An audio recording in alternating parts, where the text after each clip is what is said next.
So in this video, what I'm going to do is I'm going to walk you through 23 top grading questions that you can expect to get on any type of top grading interview, and not so much how to answer them or what to say, but more so of what the interviewer is looking for. What's their intention behind asking that question? And I'm going to walk you through that whole series of, what those look like. So you might be scratching your head and saying, Don, what's a top grading interview? Well, a top grading interview is a very strict method of interviewing that is designed to cut through to the truth and weed out the weaker candidates. It's designed to allow employers to learn more about a candidate than they could in a traditional interview sense. So unlike normal interviews, hiring managers are looking for candidates to talk about real life situations, not hypothetical. So you can't bluff your way through a top grading interview.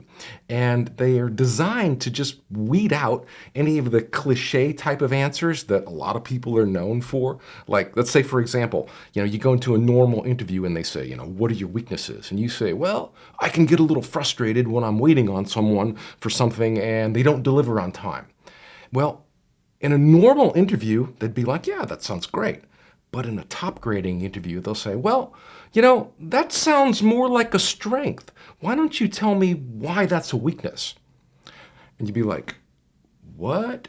And then, you're just dumbfounded. And that's what the top grading interview is designed to do. There's a whole series of follow-up questions after each question to dig through to get you to reveal a truthful answer. Another sample might be where they say, why do you want to work here? And you say, well, because I've heard great things about your company. And they'll be like, oh, really? What have you heard specifically? And, where did you hear that? And what about that excites you? And they're not going to let you off the hook in a top grading interview. I mean, if they do, it's because they have no interest in hiring you.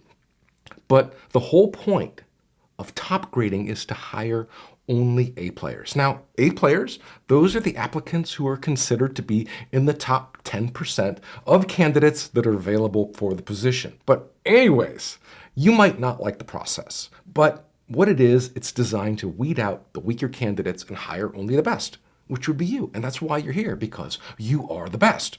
Now, the good news is that top grading candidates get above average pay. Because they're in the top 10%, they're obviously not going to get the normal salary range for that position. They're going to be on the higher end. So that's a good thing for you. So the first thing that an employer will do, they will create what's called a job scorecard.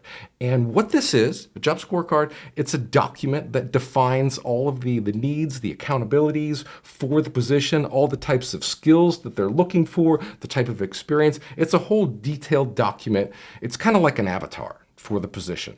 So they're starting off, with paper and pencil, and they're detailing the ideal candidate of what they're looking for. The next thing they're going to do is they're going to post the job position on various job boards. And then they're going to conduct phone screening interviews, usually 15 to 20 minutes. And these are just quick interviews to find out, what you're looking for and if, they think you might have what it takes for the position. Now, if you get past that, then you'll be invited for a face-to-face top grading interview, which is a chronological interview where they start at the beginning, sometimes even in childhood, but usually just high school or college years. Then they're going to move into competency questions and behavioral questions where they're going to ask you a whole series of those to see if you really know what you're talking about. And then after all of that, they're going to sit down with all the different hiring managers that you met with, and they're going to discuss all the candidates. They're going to pick 3 of those candidates, and then they're going to bring those candidates back in for final rounds of interviews, schedule reference calls, and they may even put you through what's called a candidate test drive, which means before they actually offer you the job, they want to put you on the job. And maybe, it's just for a day, maybe it's a week, maybe it's just a half day. I don't really know. It just depends. But the candidate test drive allows them to evaluate you on the job without really making an offer to you. But it also gives you the opportunity to evaluate them without making a commitment to them. So after all that, let me walk you through some of the questions that make up a top grading interview. Now, they always start off with soft and easy questions because they want to ease their way into the interview. They want to build rapport with you, and they want you to feel comfortable so that you can show them the best version of yourself that is humanly possible. I mean, they don't want you to be nervous or uncomfortable. They want you to relax. They want you to be at your best so that you're more likely to be able to tell them about you, without being nervous. So the first question they're going to ask you is they're going to simply start off and say, tell me about your background. Now, they like to ask this instead of asking, tell me about yourself, because we all know that, you've done this. We've all looked up videos on how to answer, tell me about yourself. So everybody has their pat answer for tell me about yourself. Well, in a top grading interview, they don't want you giving rehearsed answers. They want natural answers. So that's why they're going to ask you to tell me about your background instead of asking you to tell me about yourself, because it's going to dodge, a rehearsed answer for most people. And it's also going to give the candidate a little bit more direction on, what the employer wants to know. The next question you're likely to get is, what did you enjoy most and least about your college years? Now, they're going to dig into college, and they're probably going to spend maybe 20, 30 minutes just on college questions. So they're going to ask you, what did you enjoy most and least about your college years? And what they're trying to understand is, what you liked and what you disliked. And this kind of helps them understand your maturity level and, whether or not you'll fit in with their culture. Now, they're more likely to dig deeper into college if you're a recent graduate. But, if it's been 15 or 20 years, they may not spend as much time on college, though they may ask you some questions just to kind of see how you have matured over the years. Next thing they're going to do is they're going to ask you to tell me about the grades that you received while you're in college. And if your grades are low, they're going to say, well, what happened, Don? And if they're great, they're going to be like, hey, Don, your grades are great. How did you do that? Now, if your grades are mediocre, let's say you had mediocre grades as a freshman and then you improved over the following years, that's really what they're looking for. They want to look for progression. They want to see where you started off as a freshman, and then they want to see if you progressed throughout the years and got better. Or maybe you got worse. Or maybe you didn't start doing better until, your sophomore or junior year. And, I don't know. But what they're really looking for is progression upwards or downwards, and they're looking for you to explain what happened. Next thing they're going to do is they're going to say, what major did you choose? Why did you choose it? And when did you make that decision? And what they're looking for are candidates who are crystal clear about what they want and where they want to be. And when they can understand this, that, the candidate had an idea or made a decision, early on in the process and then decided to go to college for that, that means that candidate has a clear picture of what they wanted to do, and then they acted on it. And that's the essence of an A player. An A player knows exactly what he or she wants, and then they go for it. So you want to have a clear answer for that question when it comes up.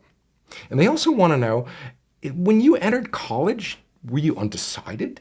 And when you came out, did you have clear focus? Because we all know that, some people, they go to college and they're not exactly sure why they're going there or, what they want to do. But, maybe when they graduate, they have a better idea. It just takes longer for some people. But these are the types of things that they want to figure out in a top grading interview. They also want to know whether, it was your idea or was it your parents? And they have very tricky ways of asking you questions about your influences as to whether, they were your own or your parents or your uncle, whoever. Next college question they're going to ask you is to tell me about the clubs that you were in and what kind of roles did you hold. So club participation shows that you were active during your college years. And they're not just looking for, whether you were in certain clubs, but whether you held certain key positions within those clubs, because that demonstrates qualities for leadership. Another question they're going to ask you is, did you play sports while you were in college? Simple yes or no. If you did, they're going to say, well, you can tell me what positions you played. And what they're really looking for are team captains, because This is a leadership quality. You see, to be a team captain in college, you have to be selected by your peers. That means if everybody on the team liked you, chances are you have what it takes for a leadership position down the road. So that's what they're looking for there. Now, after all the college questions, then they're going to move into work experience. So the first question they're going to ask you is, what led you to join, let's just say, ABC Corporation? And what they want to understand is what was important to you in your career, and what were you passionate about that made you want to take a job with ABC Corp? Because this is going to help them structure an offer that you might accept if they were to extend one to you. And what they're really looking for all throughout this, asking why did you accept this position, they're looking for patterns of why you accepted job after job after job. Was it money? Was it opportunity? Was it challenge? Was it growth?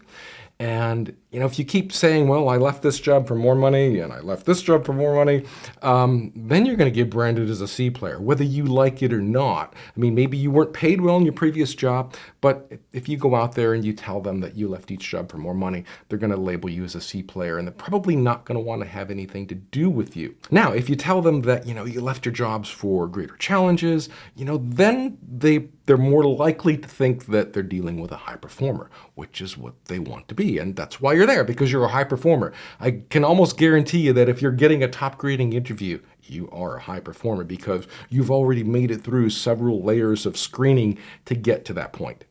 Another question they're going to ask you is, what were you hired to do? And they want to know if you accomplished what you were hired to do. So maybe you were hired to grow a sales territory. Maybe you were hired to create a marketing plan. Maybe you were hired to design a website. Whatever it was, they want to know if you accomplished that while you were there. If you didn't, why didn't you?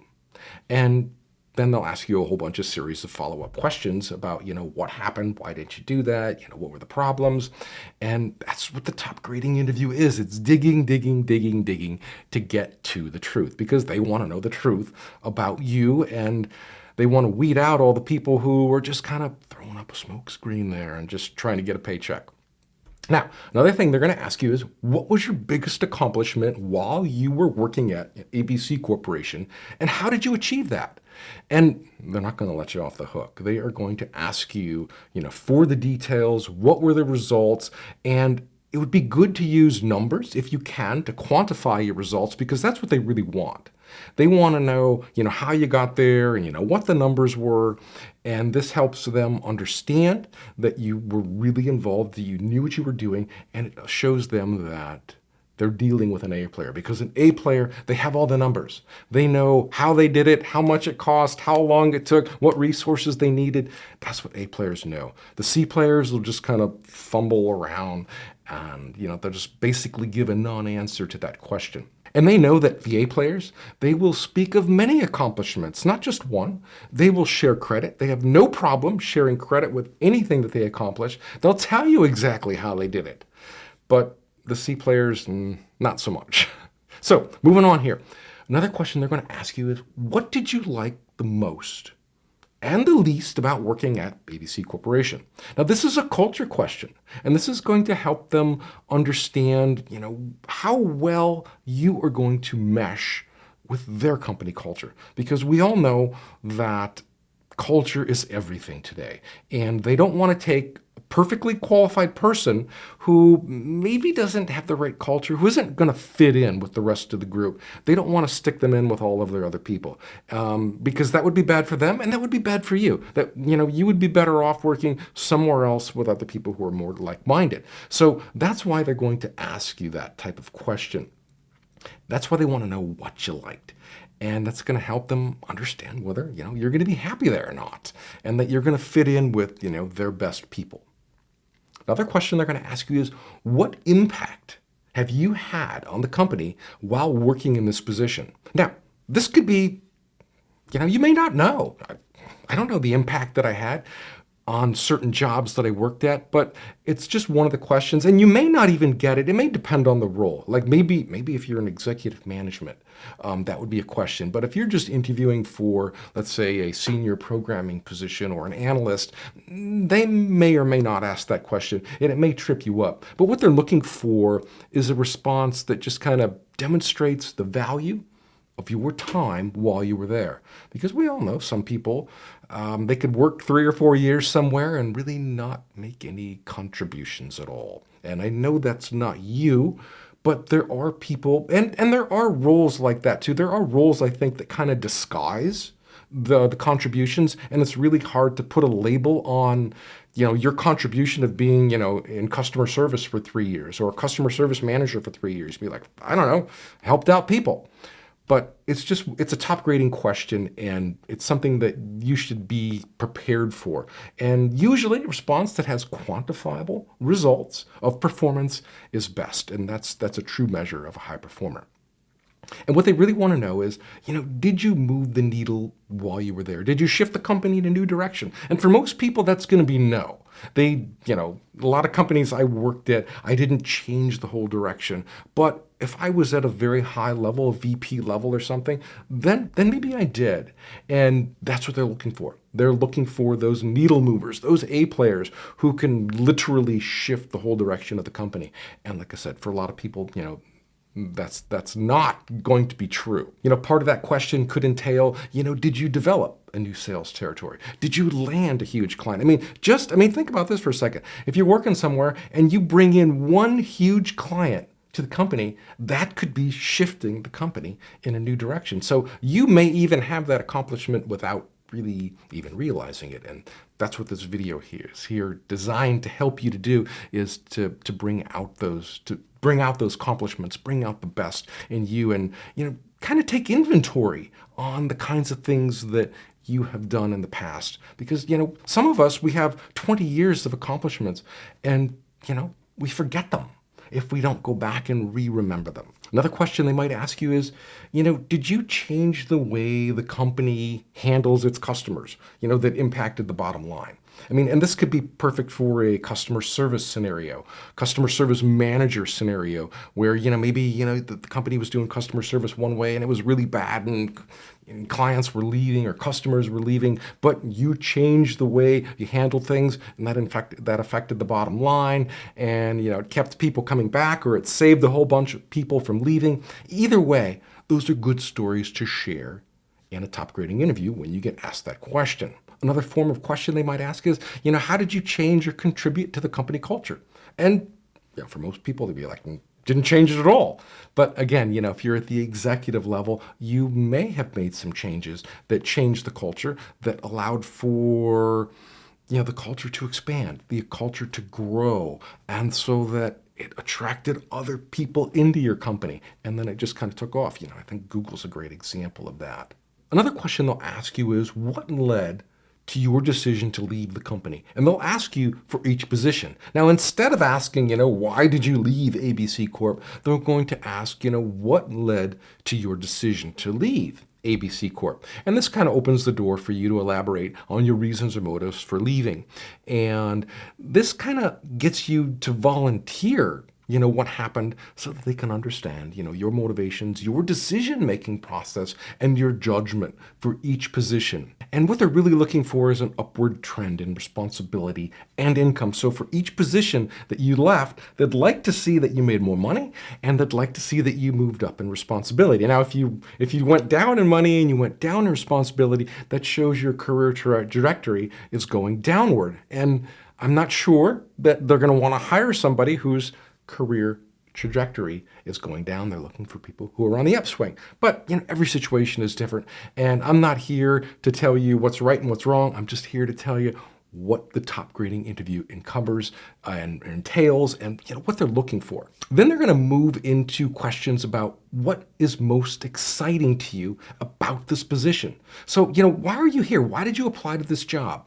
And, what was your most favorite and least favorite job, and why? They want to know what you liked about your past jobs, what you least liked, and then they want to compare that to what this role is about to see you would be a good fit, if you're going to like doing this kind of thing. All right, so the next question you're going to get is, how did you get along with your manager?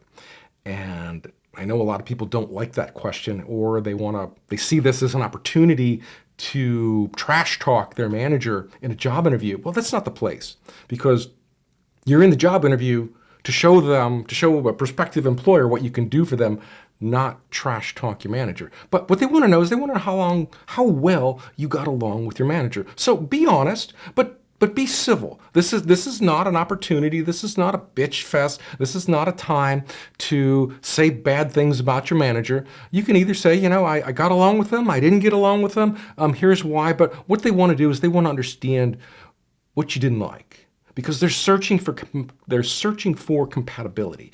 They want to assign you a manager that you'll be compatible with. So if there are certain management traits that you don't like, let them be known so that they can put you with a manager who, will work better with you. Another question they're going to ask you is, tell me about a project that you failed on, and why did you fail? And what they're looking for here is, one, that you failed. Because if you've worked on projects and you haven't failed, you probably haven't worked long enough. So they want to know, how you failed. Was it because of lack of resources? Was it because of lack of funding, lack of time? What were your reasons? Or are your reasons just a bunch of lame excuses? So that's kind of what they're looking for on that one. And then another one they're going to ask you, the follow-up to this is, tell me about a project that you excelled in, and why did you do so well? So they want to know, this helps them understand the type of work that you enjoy doing, because chances are that if you did very well on a project, you loved that kind of work. So they want to understand what that kind of work is so they can put you on similar projects so that you'll do well. They want you to succeed. Another question they'll ask you is to talk about a difficult decision that you had to make, and why was it so difficult? And what they want to do is they want to understand your reasoning process of, how you handle a difficult decision, what made it difficult, and, and how you worked your way out of it. And part of that is they're searching for specifics. I mean, was it difficult because it was hard? Or was it hard because that's just a weaker area for you? See, that's one of the tricks in a top grading interview. When they ask you, something and you say, oh, it was hard, they're going to assume that that's, not one of your strong suits, more than likely. Now, another thing they're going to ask you is, what about this position is most exciting to you? So what about this job that you're applying to excites you the most? And what they're looking for is how you express your desire and enthusiasm for that job. I mean, do you sound like you're aligned with the job and the company culture? Do you sound like you're going to do well? Or, do you just kind of generally just talk about the position? Well, these things here excite me here. Or do you just kind of be like, yes, this job really gets me excited. Here's why. These are the kinds of things I love doing, and I can do them for you. That's kind of the style of the answer that they're looking for, minus the table pounding. So the next question they're going to ask you is, how would you describe the culture at ABC Corporation? So they want to know what type of company culture you were working in before. And what they're going to do is evaluate and compare that to the type of culture that they have and whether you will be compatible in their culture. Because like I said earlier, regardless of whether you're qualified for this job or not, you have to be a culture fit. So they're going to ask you, what did you like most about your previous culture? And I can't tell you what to say about that. I mean, maybe you didn't like it. Maybe it was a hostile culture and you hated it. And over here, well, maybe it's not a hostile culture. I don't know. But just be prepared for that type of question. And you might need to go back and rethink what type of culture you had in your previous job so that you can articulate that in the interview. Because that question usually catches people off guard and they just kind of scratch their head and they're like, I don't know. And when you're in a top grading interview, you don't want to scratch your head and say, I don't know. You want to have good answers for everything. Another question they're going to ask you is, what project role do you enjoy taking on the most? So, do you like to take the lead? Do you like to be a peer? And why? And again, This is to help them understand where they can place you on a project. Because if they have a 15 or 20 person project and you enjoy taking, this certain team lead role and you do well in that, that's probably where they're going to want to put you, or they're going to put you in a position that is going to be moving towards that. And another question they're going to ask you is, tell me what you liked best about your past manager. Now, this is not an opportunity for you to say nothing. And A players won't say nothing. Even if an A player didn't like his or her past manager, they won't talk negatively about them. They'll talk. They might say some things that aren't positive about them, but they'll be civil and they'll basically explain in detail, what they liked and why they didn't like that. And again, the reason that they're doing this is so that they could put you with a manager who doesn't, have those bad traits. They want to put you with a manager who has the traits that you like in people, that you're looking for, and the type of manager that is going to manage you the way that you want to be managed. That's why they ask these questions.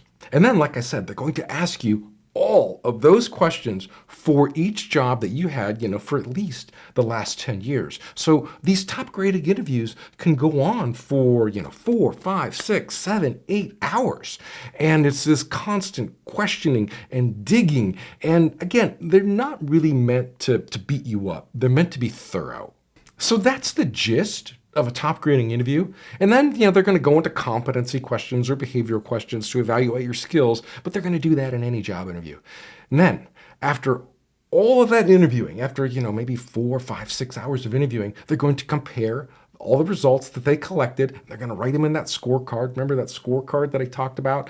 And they're going to fill in all the details. And then they're going to go back and they're going to meet with a couple of different managers, and they're all going to talk, and they're going to decide to bring back 2 or 3 candidates for another round of interviews. Or they might just skip that process and move directly into what I call the candidate test drive, where they're going to invite you to a real life scenario. It could be a troubleshooting scenario. Maybe you show up and, you have to troubleshoot some computer code or some networking, or maybe you're going to sit in on a meeting. Maybe you're going to work on a marketing project. Maybe you're going to go on sales calls. Could be anything.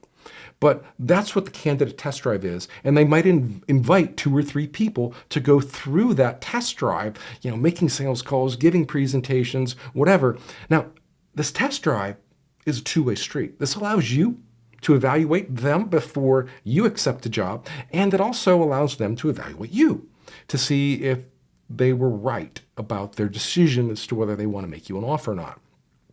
So it's two-way street. I love the test drive. I hope you get one. It's really, it's a great thing for both parties. And then, after that, after they evaluate the 3 candidates, they're going to make one of them an offer. Or maybe 2, who knows? They might fall in love with 2 candidates. But anyway, they're going to make one of them an offer. And then they're going to go into the references. And this is where they're going to call your manager, or what they actually do in a real top grading interview is they make you arrange all of your references. That means you have to go down your list of 5, 6 references, call each of those and say, hey, you need to call up Mr. Jones over here because he wants to talk to you about me and my time there. Now, that's one of the things that I don't like or agree with in the reference check in a top grading interview. Like I said, it's called a threat of a reference check, and it's where they make the candidate arrange all the reference calls. I don't like that part. I would rather that, I just give them the phone numbers and they just call them up. But that's not what a top grading interview is. You can call it, what you want, but a top grading interview means that you arrange all of those calls, and that's just what you got to do. So that, my friend, is top grading in a nutshell. Now, if you want to go deeper into top grading, there's a book. It's by Brad Smart. He wrote it. It's probably like yay thick. It's hundreds of pages long, and it will give you all the details of top grading, and it will literally bore you to tears. Now, if you really want to go deeper and study top grading from the employer side, you can get this book here. This is called The 7 Master Steps to Hiring A Players. You can get this on Amazon. This book is not going to teach you how to answer top grading questions. This book is going to teach you why employers ask the questions that they ask, and the types of responses that they're looking for. Now, this is an employer guide, and I'm only showing you this here because this is about the closest thing I have to top grading. Another side of my business here is I teach employers, I educate and coach employers on how to conduct interviews so that they can properly interview you and find out, that you're the best person for the job. So that's the other side that we do, and that's why we wrote this book here. And this is, our way of educating employers on how to do better jobs of interviewing. But this is not a top grading book. It's sort of close. It's a nicer version of top grading. It doesn't go into all the super nitty gritty stuff that top grading does, but it does it in a much more, I think so, in a much more eloquent way. So, like I said, this book is not going to teach you how to answer questions. This is meant for employers. But if you really want to dig deeper into the employer side and see what's going on there, you can get that on Amazon, get the Kindle version, whatever. It's like a few bucks. But again, I'm not telling you to go out and get this at all. This is the guide for employers. The guide that I think is best for you is the top 10 interview questions. Now, this book you can actually get for free, minus this professional edition right here. This is actually for a special program that I'm creating, hence the set design here. But this book here will teach you how to answer the 10 most common interview questions in a way that will satisfy a top grading interviewer.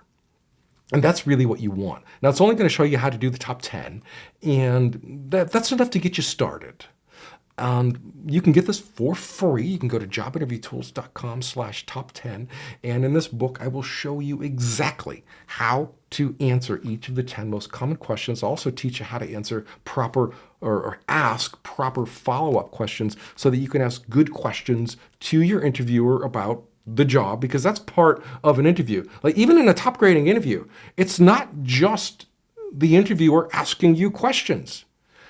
You have to ask them back. If you just sit there the whole time and answer their questions, you're out of there. You need to have good questions to ask them. And in this book here, I think I have at least 13 or 14 of them that'll help get you started. And they're designed to kind of stimulate your mind into thinking, what's most important to me in this position? And then those are the types of questions that you want to ask your employer. Or not your employer, prospective employer, your interviewer.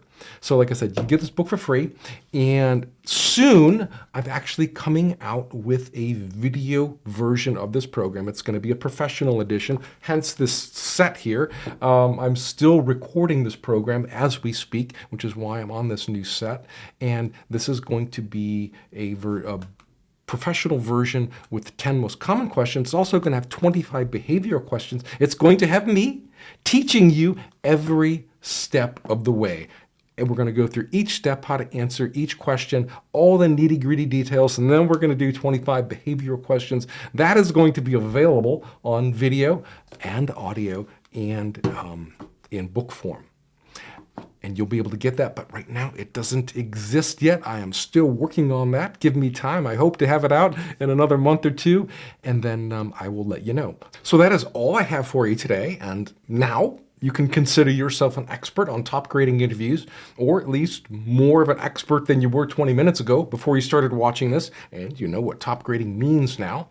Now, to all the employers out there who watch my videos, and I know that you watch them because I see you chiming in the comments, and you always say good things, but to all the employers out there, one of the things that I do over here at Job Interview Tools, in addition to teaching job seekers how to properly interview for jobs, I also teach employers how to properly construct interviews, good interviews, so that they can go out and find the best candidates. And one of the things that I teach are the 7 master steps to hiring A players. And I do this virtually.